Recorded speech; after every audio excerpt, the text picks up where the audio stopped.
Yung pag-reset naman po sa kanyang engine oil life mga ka-GM, dito sa ganitong mga Hyundai Accent, no? Dito makikita natin dito sa kanyang funnel dito. Ito lang yung kanyang menu.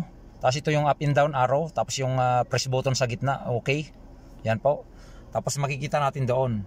Yan, pipindutin natin tong menu. Tapos yan po. Yan, kung makikita ninyo, no, 10,000 tapos 6 months, 183 days. Yan po, dito lang po sa kanyang menu rito. Tapos pagka pre-news po natin yung okay, yan, makikita natin mag-adjust na sa doon. Ito na-adjust na po natin mga ka-GM, no? Pero gusto ko lang may share sa inyo na ito lang yung kanyang press button. Tapos i-okay lang natin yan. Okay. Okay. Tapos yan, nasa baba na. Okay. Kasi na-adjust na natin. Gusto ko lang may share. Yan. Okay. So yan, okay na po siya, no?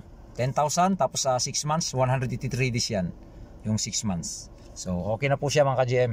After 10,000 ulit, isi-service natin ulit ito. So ayan.